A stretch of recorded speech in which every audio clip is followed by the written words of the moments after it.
Hello everyone, myself Jitesh Kumar Jingar and welcome back to my YouTube channel. तो जो kinematics की हमने series start की थी, जहां पर हमने एक एक टॉपिक को डिटेल में डिस्कस किया था, तो उसी सीरीज में जो अभी हम रिसेंटली टॉपिक पढ़ रहे थे प्रोजेक्टाइल मोशन, अब उसका हम लास्ट टॉपिक डिस्कस करेंगे जो कि है रिलेटिव मोशन इन प्रोजेक्टाइल या फिर इन 2 डायमेंशन मोशन। ठीक है, अब देखो रिलेटिव मोशन हमने वन डी मोशन में ऑलरेडी डिस्कस कर लिया था, तो यहाँ जो हम पढ़ेंगे वो कोई नई चीज़ नहीं होगी, डेफिनेटली जो आपने पहले पढ़ा है उसी का एप्लीकेशन होगा। बस यहाँ हमें क्या सीखना है कि उस नॉलेज को जो कि हमने 1D में यूज़ किया था उसे 2D मोशन में या फिर 3D मोशन में, और मोर स्पेसिफिकली प्रोजेक्टाइल मोशन में उसे कैसे यूज़ करें उसे हम डिस्कस करेंगे। तो जैसे कि मैंने आपको बोला कि पहले जो हमने सीखा था वही यूज़ में आएगा। तो फॉर एग्जाम्पल ये आपका ओरिजिन है। अब यहाँ अगर पार्टिकल लेट्स से ए, ठीक है, और यहाँ पर अगर है पार्टिकल बी, इस पार्टिकल का एक्स कोऑर्डिनेट x1 है, इसका x2 है और ये आपका x एक्सिस। तो यहाँ अगर मैं आपसे पूछूं कि भाई बी पॉइंट का एक्स कोऑर्डिनेट फाइंड करो विद रिस्पेक्ट टू ए, मतलब एक्स ऑफ बी पूछा है ए के रिस्पेक्ट में, तो आंसर क्या होगा आपका? Simple, x b minus x a. X b कितना? x2 माइनस x1 और साथ में क्या लगा देंगे हम? आई कैप, क्योंकि x के अलॉन्ग है। सिमिलरली अगर यहाँ पर आपसे पूछा होता कि भाई ये तो चलो x एक्सिस के अलॉन्ग हो गया, बट मैं इन दोनों पॉइंट्स के y कोऑर्डिनेट आपको दे रहा हूँ, मतलब ये क्या है? y के अलॉन्ग है ऐसे, और यहाँ पर है y1 और यहाँ पर y2। तो उस केस में अगर मैं आपसे पूछा कि y बी ए कितना होगा, तो आपका आंसर क्या होता है? Simple, y b minus y a, मतलब y2 माइनस y1 और j कैप। एंड सिमिलरली अगर z कोऑर्डिनेट पूछा होता आपसे तो z बी ए, तो वो भी कितना आ जाता? इसी के accordingly z2 minus z1 k cap, right. तो देखो यहाँ हमने क्या किया, तीनों को इंडिविजुअली सॉल्व किया, और किस फॉर्मूला से? वही जो अपना जेन्युइन फॉर्मूला है रिलेटिविटी का, b with respect to a, तो a को माइनस कर दूंगा चाहे वो कोई भी क्वांटिटी क्यों ना हो।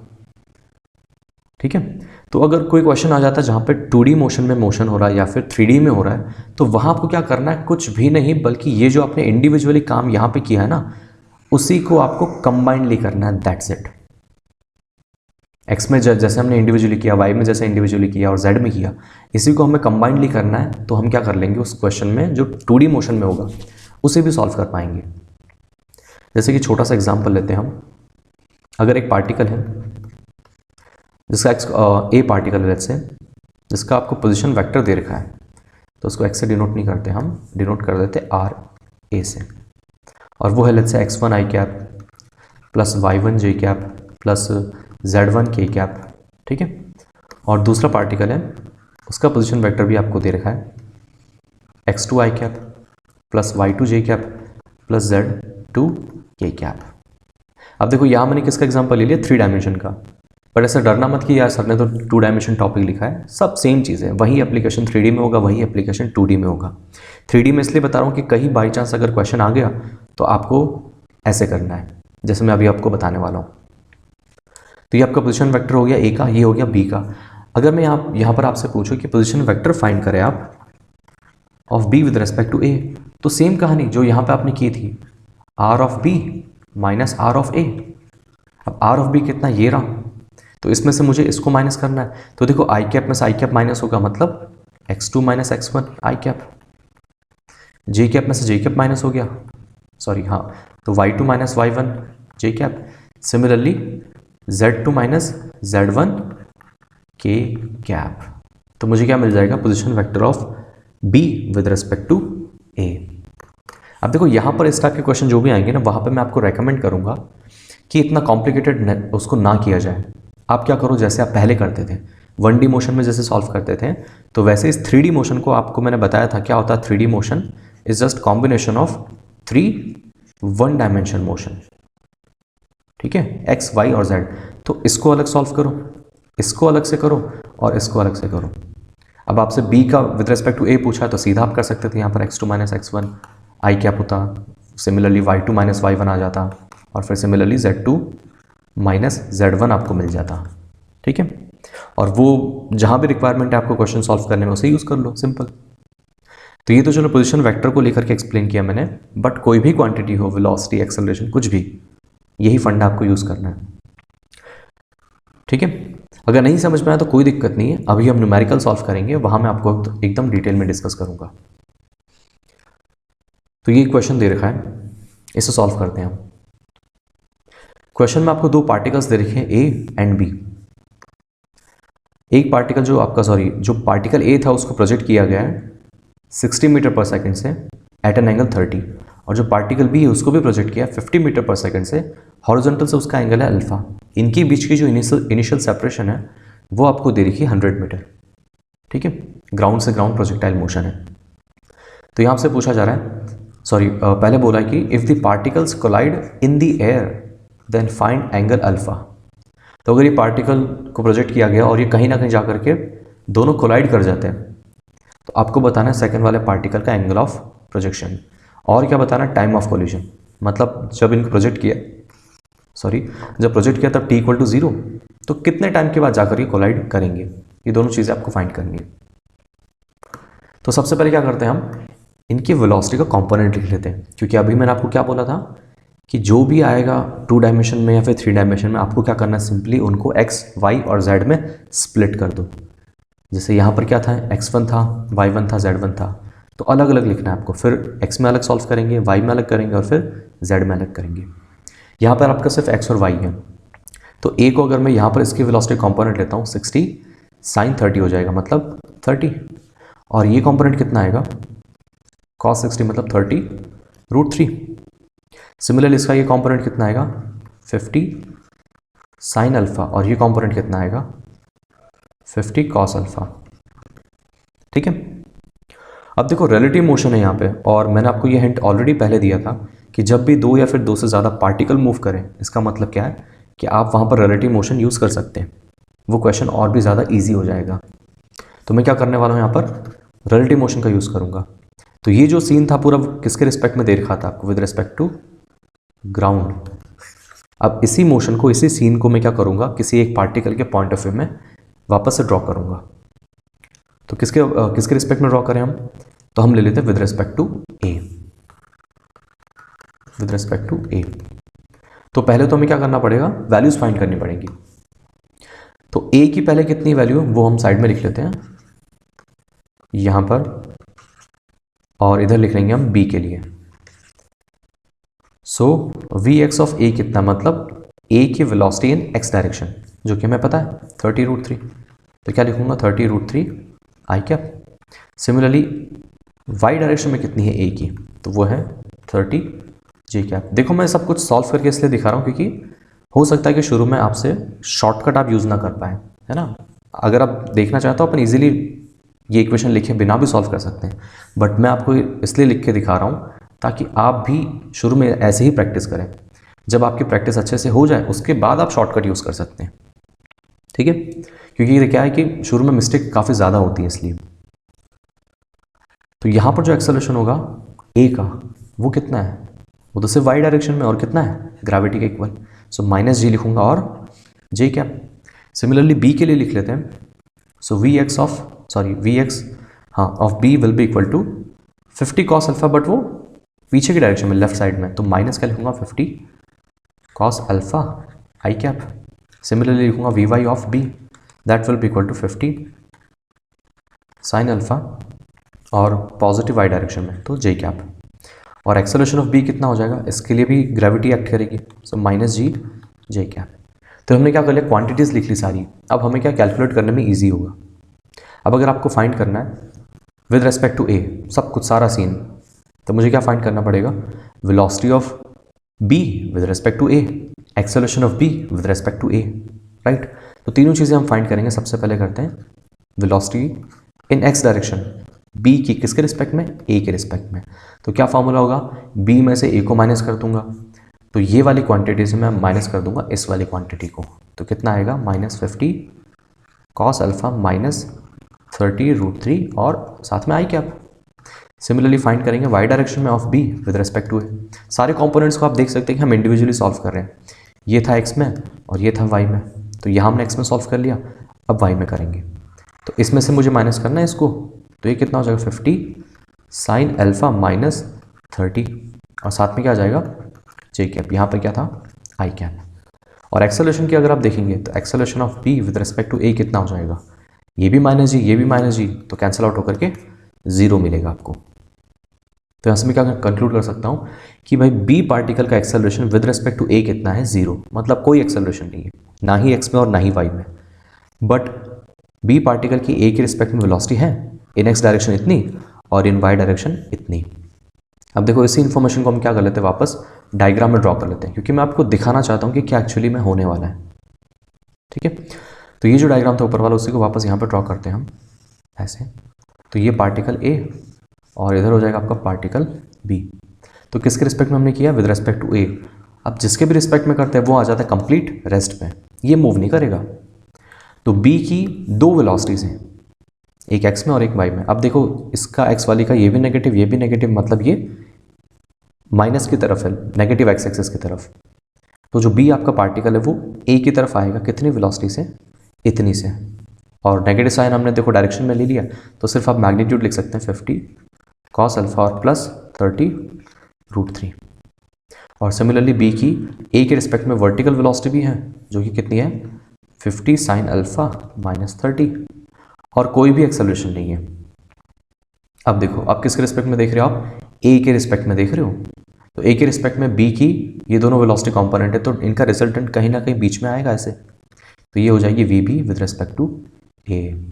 और कोई एक्सेलरेशन है नहीं। अब कोई एक्सेलरेशन नहीं है, मतलब पार्टिकल कैसे मूव करेगा, स्ट्रेट लाइन के अलॉन्ग, मतलब ये बी विद रिस्पेक्ट टू ए ऐसे चला जाएगा। अब अगर ऐसे जाएगा तो क्या कोलिजन होगा इनके बीच में, नहीं।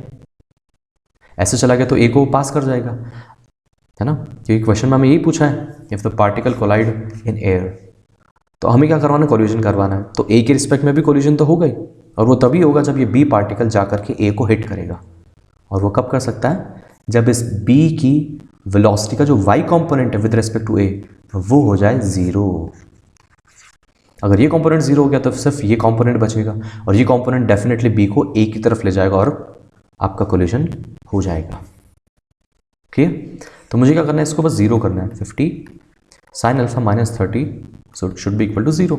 तो साइन अल्फा यहाँ से कितना मिलेगा आपको 3/5। तो यहाँ से अल्फा कितना मिल गया आपको 37 डिग्री। ठीक है, तो फर्स्ट वाले पार्ट में आपसे यही पूछा था कि अल्फा कितना होगा अगर कोलिजन होता है। तो आप देख सकते हैं कि बस आपने रिलेटिव मोशन का यूज़ किया, एक्स में अलग से वाई में अलग से, और हमने वेलोसिटीज़ को फाइंड किया, एक्सेलरेशन को फाइंड किया। एक छोटा सा डायग्राम वापस बनाया ताकि आप देख पाएँ कि क्या होने वाला है, और फिर सॉल्व कर लिया according to the question. Clear. अब देखो सेकंड पार्ट में पूछा है कि टाइम ऑफ कोलिजन, भाई टाइम कितना लगेगा। तो एक चीज़ मैंने आपको पहले भी बताई थी कि टाइम ऐसी क्वांटिटी है जो कि फ्रेम ऑफ रेफरेंस चेंज करने पर चेंज नहीं होती है। अगर आप ग्राउंड से ये इम्पैक्ट देखेंगे, यहाँ से यहाँ पर खड़े होकर के अगर आप देख रहे हैं कि दोनों पार्टिकल जाकर के कोलाइड हो रहे हैं, तो लेट्स से आपने ऑब्जर्व किया कि 5 सेकंड के बाद कोलिजन हुआ है, तो ए के रिस्पेक्ट में जाकर के भी अगर आप देखेंगे ना, तो 5 सेकंड के बाद ही ये बी पार्टिकल यहाँ पर आकर के ए के साथ कोलिजन करेगा। तो क्या मतलब है, टाइम तो सेम रहने वाला है। तो यहीं से भी तो फाइंड कर सकता हूँ ना मैं। और वो कैसे, ए और बी के बीच की डिस्टेंस कितनी है शुरू में 100 मीटर, तो वो यहाँ भी उतनी ही रहेगी। तो 100 मीटर को बी पार्टिकल कवर करेगा इतनी स्पीड के साथ, तो उसे टाइम कितना लगेगा हम फाइंड कर सकते हैं, है ना। तो टाइम का फॉर्मूला क्या होता है, डिस्टेंस अपॉन स्पीड। डिस्टेंस कितनी ट्रैवल करेगा 100 मीटर, स्पीड कितनी है इतनी। तो 50 कॉस अल्फा कॉस 37 कितना हो जाएगा 4/5, ठीक है, प्लस 30√3। अब बस इसे अगर आप सिंप्लीफाई करेंगे तो आपको वैल्यू मिल जाएगी टाइम की, जो कि रफली आएगी 1.09 सेकेंड। तो वो इतने टाइम के बाद बी पार्टिकल जाकर के ए के साथ कोलिजन कर लेगा। ठीक है, इसको इतना डिटेल में डिस्कस मैंने इसीलिए किया ताकि आपको सब कुछ क्लियरली दिखे कि क्या क्या होने वाला और क्या क्या नहीं होने वाला है। तो आई होप कि ये क्वेश्चन आपको समझ में आ गया होगा। ठीक है, चलते हैं फिर इसी एप्लीकेशन को, टॉपिक को थोड़ा आगे ले चलते हैं, एक क्वेश्चन और करते हैं। एक हॉरिजॉन्टल रोड है जिस पे एक ट्रक मूव कर रहा है और ट्रक के ऊपर एक पर्सन ऐसे यहाँ पर स्टैंडिंग है, राइट। तो इस ट्रक की जो स्पीड है वो आपको देगी 14.7 मीटर पर सेकेंड। अब क्वेश्चन क्या बोल रहा है, if the man throws a ball such that it returns to him. अब ये पर्सन क्या करता है, एक बॉल को थ्रो करता है और कुछ ऐसे थ्रो करता है कि वो वापस उसी पर्सन के पास आ जाती है after the truck has moved 58.5 metre distance. तो जब वो फेंकता है उसके बाद ट्रक कितना डिस्टेंस कवर कर लेती है, इतना। तो इतना डिस्टेंस कवर करने के बाद वो बॉल वापस उसी पर्सन के पास आ जाती है। तो फाइंड क्या करना है यहाँ पे आपको, find the speed and angle of projection. तो उस बॉल की जो स्पीड होगी और किस एंगल पर उसने प्रोजेक्ट किया, ये दोनों आपको फाइंड करने हैं। फर्स्ट वाले पार्ट में पूछा as seen from the truck, एक बार ट्रक के पॉइंट ऑफ व्यू से और एक बार रोड के पॉइंट ऑफ व्यू से। मतलब एक बार आपको ट्रक के ऊपर जा करके देखना है और एक बार ऐसे ग्राउंड पर ऑब्जर्व करना है। ठीक है, तो सबसे पहले करते हैं फर्स्ट वाला पार्ट। फर्स्ट वाले पार्ट में पूछा है ट्रक के रिस्पेक्ट में, तो हम क्या करेंगे, पहुंच जाएंगे ट्रक के ऊपर। तो with respect to truck solve करने वाले हैं। तो यहां आपको थोड़ा सा इमेजिन करना पड़ेगा। क्या चीज़ इमेजिन करनी पड़ेगी कि अगर आप ट्रक के ऊपर हैं, मतलब यहीं पर इसी के साथ खड़े हुए हैं और ऑब्जर्व कर रहे हैं, ये आप हो ऑब्जर्वर। ठीक है, आप ऑब्जर्व कर रहे हो कि पर्सन ने बॉल को थ्रो किया और कुछ टाइम के बाद ये बॉल वापस इसी के पास आ गई। तो मुझे बताओ आपके रिस्पेक्ट में इस बॉल का एंगल ऑफ प्रोजेक्शन कितना रहा होगा, है ना। अगर सोचना चाह रहे हो तो यहाँ पे अगर ये आप ऑब्जर्वर हो और ये आपके सामने पर्सन है, अगर इस पर्सन ने आपके रिस्पेक्ट में, मतलब ट्रक के रिस्पेक्ट में ऐसे किसी एंगल पर इसने बॉल को प्रोजेक्ट किया, तो क्या ये बॉल वापस इसके पास कभी आएगी? नहीं, है ना। किसी एंगल पर इधर कर दिया तो भी नहीं आएगी। तो कौन सी वो सिचुएशन है जिस केस में ये बॉल थ्रो करने के बाद वापस इसी के पास आ जाए? तो आंसर क्या होगा, वर्टिकली अपवर्ड। अगर ये पर्सन ऐसे ऊपर की तरफ आपके रिस्पेक्ट में थ्रो कर दे तो ये बॉल वापस इसी के पास आएगी। क्लियर? तो आप क्या ऑब्जर्व कर रहे हो कि पर्सन अगर ऐसे ही वर्टिकली ऊपर बॉल फेंकेगा तभी उसके पास आएगी। इसका मतलब एंगल ऑफ प्रोजेक्शन कितना हो गया उस केस में, theta will be equal to 90 degree horizontal के साथ। क्लियर? तो ये तो हो गया इस पार्ट का आंसर, एंगल ऑफ प्रोजेक्शन। अब आपको स्पीड भी बतानी है। तो इस पर्सन ने जो बॉल को थ्रो किया वो कुछ ऐसे किया। आई होप कि मतलब आप लोग ये ऑब्जर्व कर पा रहे हैं, ठीक है, इमेजिन कर पा रहे हैं। क्योंकि अगर आप किसी ट्रेन में या फिर किसी बस में बैठे हो जो कि मूव कर रही है, तो आप ही देखो ना, वो बॉल आपके पास कब आएगी, जब आप वर्टिकली उसे ऊपर फेंकोगे तो वापस आपके पास आ जाएगी। ठीक है, वो बात अलग है कि कोई ग्राउंड से जो ऑब्जर्व करेगा उस मोशन को, वो उसे अलग दिखेगा, उसे वो वर्टिकल मोशन ना दिख करके एक प्रोजेक्टाइल मोशन दिखेगा। वो भी हम डिस्कस करेंगे जब हम रोड के पॉइंट ऑफ व्यू से सॉल्व करेंगे।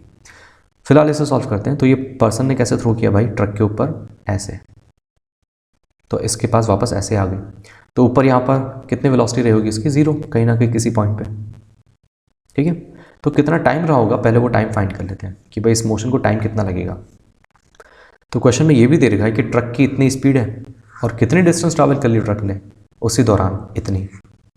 तो यहाँ से अगर मैं यूज़ करता हूँ time is equals to distance upon speed, तो ट्रक ने कितने डिस्टेंस कवर कर ली, 58.5। स्पीड कितनी थी ट्रक की, 14.7। तो सॉल्व करेंगे कितना आएगा यहाँ से, 4 सेकेंड। मतलब जो मोशन हुआ, जो इंसिडेंट हुआ, इसने थ्रो किया और वापस इसी के पास आ गई, उस दौरान यहाँ से हमने इन्फॉर्मेशन फाइंड कर ली कि टाइम कितना लगा, 4 सेकेंड। ठीक है, क्योंकि उसी दौरान ट्रक ने इतना डिस्टेंस ट्रैवल किया। तो 4 सेकेंड हमें पता चल गया इसके मोशन का। तो हमें क्या फाइंड करना है कि वर्टिकल डायरेक्शन में इसने कितनी वेलोसिटी के साथ इसे थ्रो किया होगा। तो कौन सा इक्वेशन यूज़ करेंगे हम, second equation of motion, s equal to u t plus half a t square. तो डिस्प्लेसमेंट कितना हो जाएगा, देखो ऊपर जाकर के वापस इसी के पास आएगा, राइट। तो इसको फिर इसका तो कहीं यूज़ नहीं आएगा, हटा देते हैं इसे। तो डिस्प्लेसमेंट कितना हो जाएगा इसका, 0। इनिशियल वेलोसिटी कितनी है, वी वाई, वो हमें फाइंड करनी है। तो उसे एज इट इज़ टाइम कितना हो जाएगा, 4 सेकेंड, और प्लस हाफ एक्सेलरेशन कितना होगा, ग्रेविटी, सो माइनस जी और टी स्क्वायर, मतलब 4 का स्क्वायर। तो वैल्यूज पुट करके इसे आप सॉल्व करेंगे अगर, तो वी वाई की वैल्यू मिल जाएगी आपको 20 मीटर पर सेकेंड। ठीक है, तो फर्स्ट वाले पार्ट में एंगल ऑफ प्रोजेक्शन पूछा, उसका आंसर हो गया ये 90 डिग्री। और आपसे पूछा था कितनी स्पीड से थ्रो करेगा, तो हमें पता है कि वर्टिकली थ्रो करेगा कितनी स्पीड से, वी वाई से, जो कि निकल के आई 20 मीटर पर सेकेंड। ऐसे सेकंड वाले पार्ट को सॉल्व करते हैं। As seen from the road, अगर कोई पर्सन इसी मोशन को रोड से ऑब्जर्व कर रहा है ऐसे, तो क्या होगा? मतलब यहाँ पे आप खड़े हो और ये ट्रक आपकी ऐसे चल रही है, ऐसे गई और थोड़ी देर में वो आगे पहुँच जाएगी ऐसे। तो इस पर्सन ने क्या किया था, यहाँ से बॉल को थ्रो किया था। अब देखो वो अगर वर्टिकली थ्रो करेगा, यहाँ पर इमेजिन करो, है ना, इस पर्सन के रिस्पेक्ट में, मतलब जैसे कि पहले हुआ था, ठीक है। Just 1 second. ये पर्सन ने क्या किया था, इस ट्रक के रिस्पेक्ट में ऊपर थ्रो किया था, बट ट्रक की भी तो एक स्पीड है जो कि क्वेश्चन में आपको दे रखी है ना, 14.7। तो बॉल को भी वो स्पीड मिलेगी, तो पर्सन के रिस्पेक्ट में तो बॉल ऊपर ही जाएगी, बट ट्रक की जो हॉरिजॉन्टल स्पीड है वो बॉल को मिलने की वजह से वो बॉल एक प्रोजेक्टाइल मोशन में जाएगी, और कुछ देर के बाद आप क्या देखेंगे कि ये बॉल वापस इसी पर्सन को मिल जाएगी ऐसे। तो ये पर्सन क्या देख रहा है, ये वाला पर्सन P1 और ये पर्सन P2। P1 क्या देखेगा, बॉल ऊपर गई और सीधा इसके पास आ गई। P2 क्या देखेगा कि नहीं नहीं, वो बॉल एक प्रोजेक्टाइल मोशन में जाकर के वापस इसके पास आई है। तो दोनों ही मोशन अपनी अपनी जगह पर सही है, ठीक है।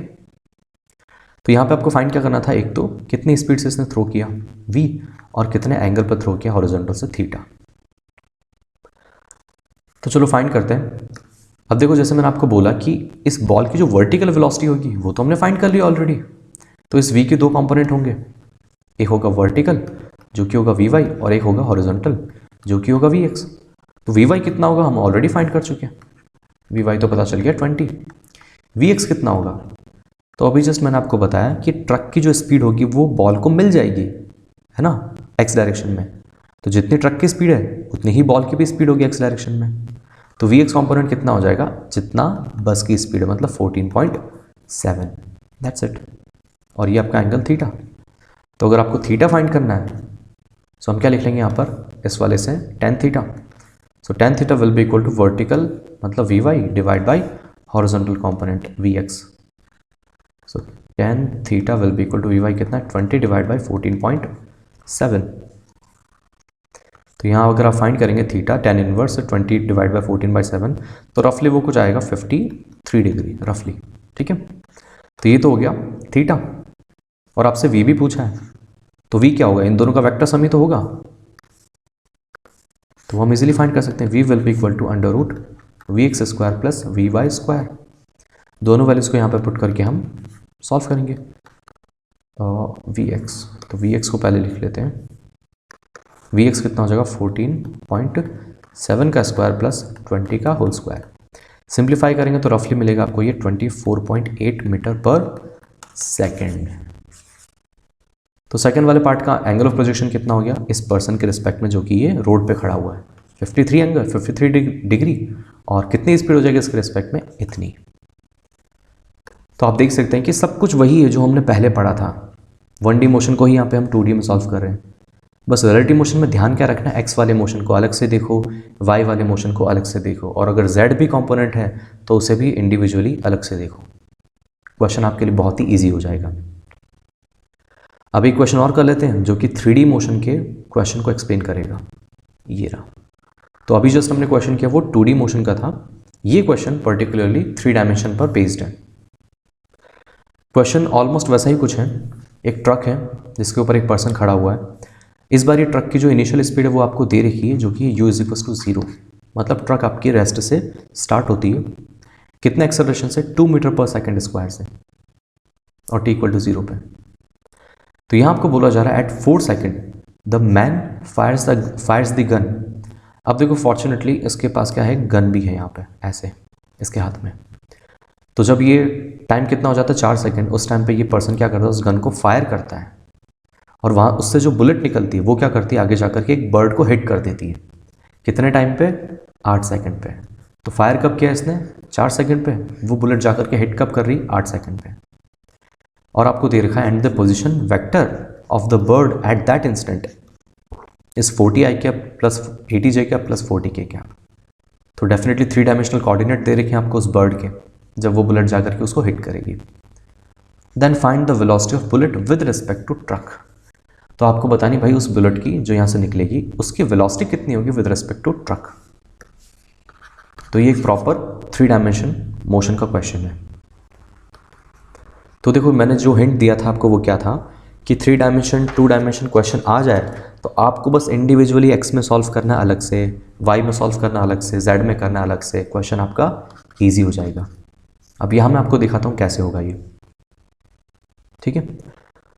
तो देखो यहाँ पर इसने ऐसा प्रोजेक्ट किया, मतलब सॉरी इसको बुलेट को फायर किया, यहाँ पर नहीं, हम सॉरी t=4 पे, तो ये ट्रक थोड़ी आगे आ चुकी होगी आपकी डेफिनेटली t=4 पे, यहाँ कहीं 4 पे इस पर्सन ने चला दिया ऐसे बुलेट, सॉरी गन, तो ये बुलेट यहाँ से निकली, ठीक है। अब वो जो बर्ड थी वो कहाँ थी, यहाँ कहीं लेट्स से, तो इसके कोऑर्डिनेट कितने होंगे। अब देखो यहाँ से हम स्टार्ट कर रहे हैं ना मोशन, तो यहीं पे मैं क्या ले रहा हूँ, ऑरिजिन भी ले रहा हूँ, मतलब यहाँ पे क्या x=0, और जो ट्रक है आपकी वो x एक्सिस के अलॉन्ग ही मूव कर रही है, ये आपका x एक्सिस ही है, ठीक है। तो ये आपका ऑरिजिन वाला कोऑर्डिनेट हो गया यहाँ पे, ये x=0, तो इस बर्ड के जो कोऑर्डिनेट होंगे वो कितने होंगे, तो पोजीशन वेक्टर आपको दे रखा है, मतलब यहाँ से 40, 80, 40, राइट। तो बस आपको ध्यान क्या था ना, ये बुलेट जाकर के इसको हिट करेगी, कब, t=8 सेकेंड पे, 8 सेकंड पर जाकर के बुलेट उसे हिट कर रही है, मतलब बुलेट ने कितना टाइम लिया, 4 सेकंड लिया यहाँ से यहाँ तक ट्रैवल करने में। अब मुझे बताओ यहाँ से स्टार्ट किया तब इसके कोऑर्डिनेट क्या थे, इसके कोऑर्डिनेट थे यहाँ से यहाँ तक जो डिस्टेंस ट्रैवल करेगी ये बस x will be equal to, वो हम फाइंड कर सकते हैं इजीली। तो एक्सेलरेशन आपको दे रखा है, इनिशियल वेलोसिटी 0 है, तो s=ut प्लस हाफ at², तो ये x की वैल्यू कितनी आ जाएगी 0 प्लस हाफ, एक्सेलरेशन कितना है 2, और टाइम कितना हो चुका है 4 मतलब 16, तो x की वैल्यू कितनी आ गई 16 मीटर। तो ट्रक कितना आगे पहुंच गई 16 मीटर। आपको जो ट्रक की लेंथ है उसको इग्नोर करना है, तो इस पर्सन के कोऑर्डिनेट या फिर उस बुलेट के कोऑर्डिनेट क्या होंगे इस इंस्टेंट पे 16,0,0। अब बुलेट जाकर के उसको हिट करती, मतलब बुलेट ने 16 से x को मैं ऑब्जर्व कर रहा हूँ, पहले ध्यान देना, तो 16 से कहाँ चले गई वो बुलेट 40 पे, 0 से कहाँ चली गई वो बुलेट 80 पे, 0 से कहाँ चले गई वो बुलेट 40 पे। x में अलग से मोशन किया उसने 16 से 40 तक, y में अलग से क्या 0 से 80 तक, और z में भी किया 0 से 40 तक।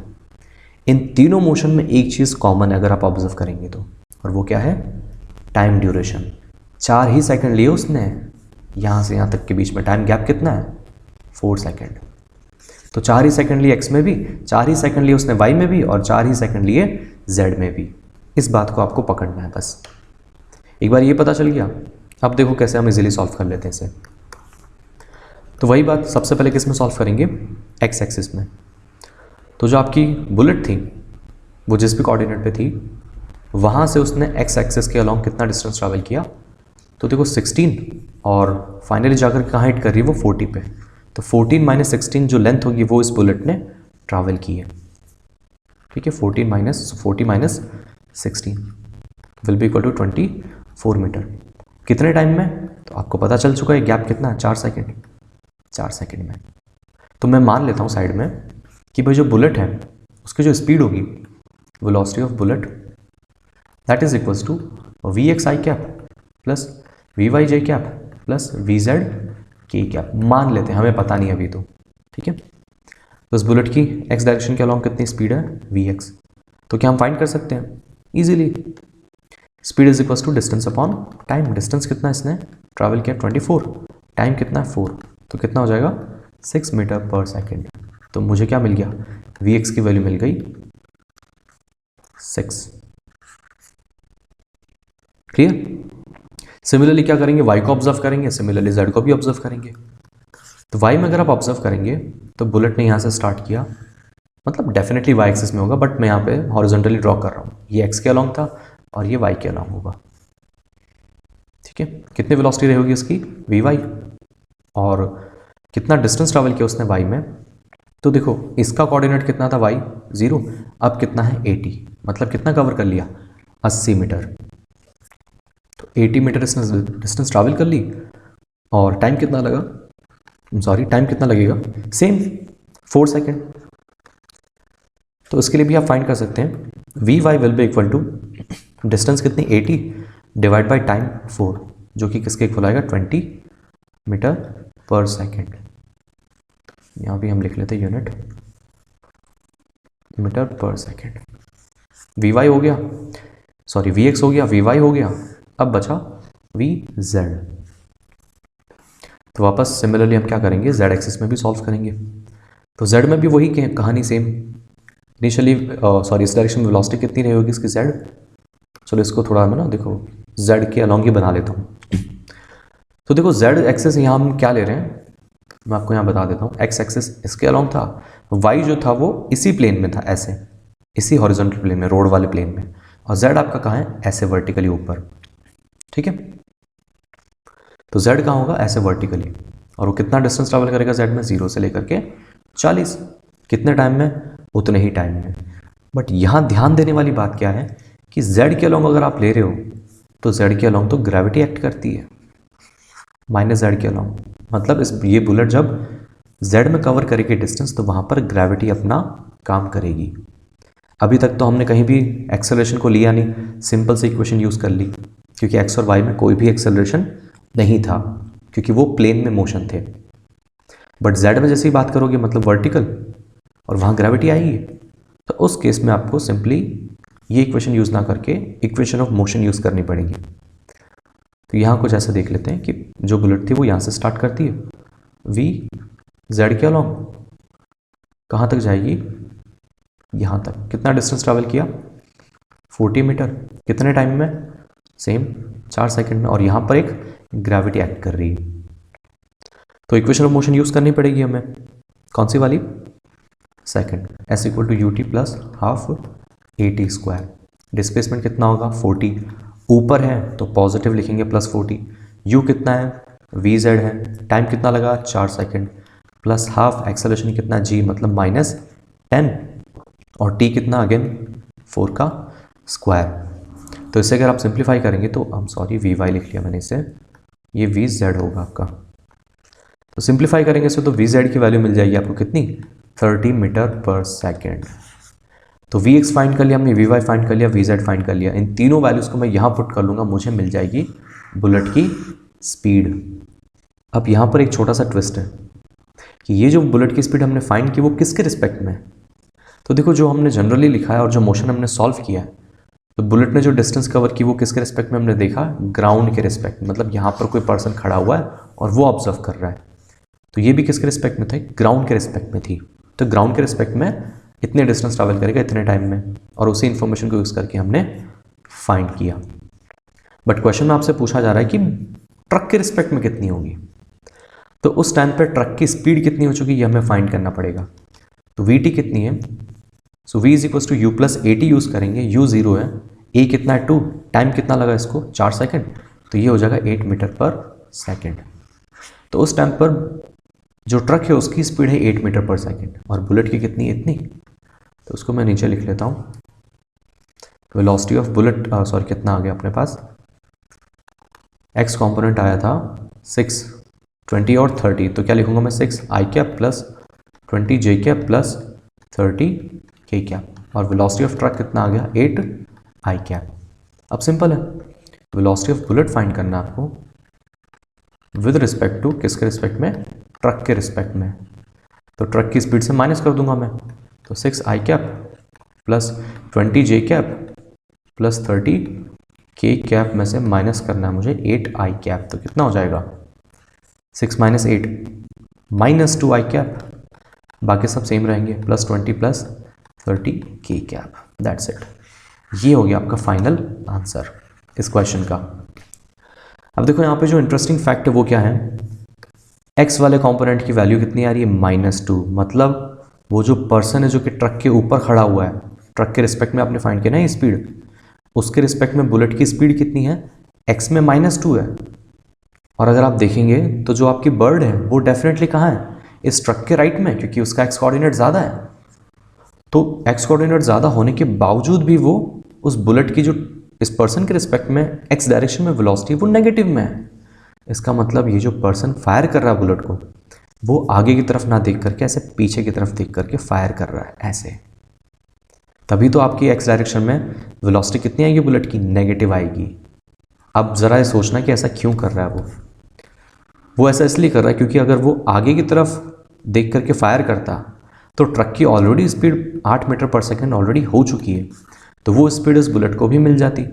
और अगर इतनी स्पीड इस बुलेट को मिल जाती और ख़ुद बुलेट की भी स्पीड होती कुछ ना कुछ, तो वो ओवरऑल जो स्पीड होती उससे अगर बुलेट ट्रैवल करती तो वो पक्का डेफिनेटली इस बर्ड को मिस कर देती, मतलब इससे आगे चली जाती। बट हमें क्या करना है, यहाँ तक पहुँचाना है।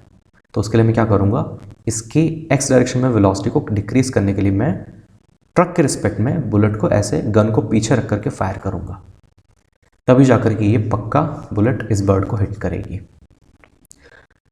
ठीक है, तो ये था थोड़ा सा डिफ़िकल्ट, मैं मानता हूँ, बट अगर ये आपको समझ में आ गया तो रिलेटिव मोशन के 3 डायमेंशन 2 डायमेंशन हर टाइप के क्वेश्चन आप सॉल्व कर पाएंगे। फंडा बस इतना ही है, एक्स में अलग से देखना है आपको, वाई में अलग से देखना है आपको, जेड में अलग से देखना है। चीज़ें क्या सेम रहेगी, टाइम तीनों चीज़ों में, तीनों ही क्वांटिटी में सेम रहेगा, तीनों ही डायमेंशन में, आप देख सकते हैं। ठीक है।